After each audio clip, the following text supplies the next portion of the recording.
Tomorrow night at the Edgewater, WISC TV is proud to be a part of Sparkle of Hope to benefit the UW Carbone Cancer Centers gynecologic oncology program. Now, through the years, we have profiled survivors and their stories. And tonight, how the work being done there not only saves lives, it creates them. It's what many little girls dream about: a wedding by the water, a Hawaiian honeymoon, and starting a family. As far as we knew, I was completely healthy by the time we got married. Even as Carolyn and Zach Swenson packed their bags for their honeymoon, another life-changing event was coming. Yeah, we left for Hawaii for 2 weeks, thinking that we didn't know what we were going to hear. What they heard was that Carolyn was facing cervical cancer. For a young couple hoping to start a family, survival came first. They thought at the expense of something else. We were essentially told, or under the impression, that I would be having a radical hysterectomy, period. Which, you know, sorry, is rough to hear. It was really scary. You know, we just started talking about starting a family, and then this came along. So for cervical cancer, the treatment has always been radical hysterectomy. Enter Dr. David Kushner from the UW's Carbone Cancer Center. When a patient comes to see me, most of the time, the #1 thing on their mind is the cancer.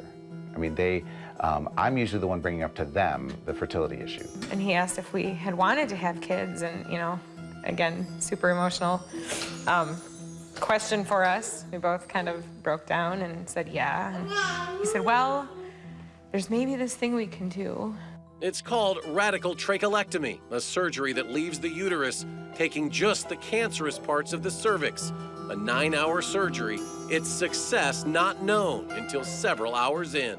I went in that morning not knowing what I would wake up to. That was a long day. But 6 hours in, one of the nursing staff came and said, hey, it was a success.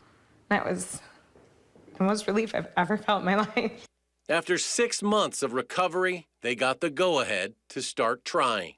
I just remember waking up one morning and thinking, God, I just don't feel so great. Only this time, that was a good thing, because 37 weeks later...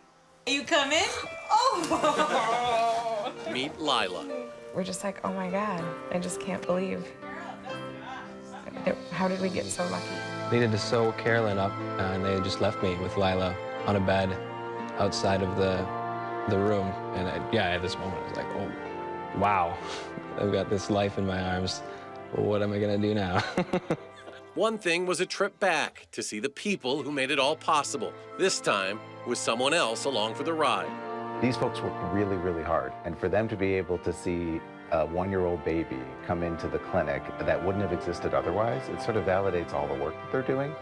That is absolutely a serious rule of Dr. Kushner's. So there was one day I did not bring Lila, and I wasn't sure he was gonna see me. So not only do they have to bring their baby, but they have to be willing to have everybody come in and see their baby. People quit their jobs, drive across the country to get to a specialist that might know how to do something like this. This guy's in my backyard.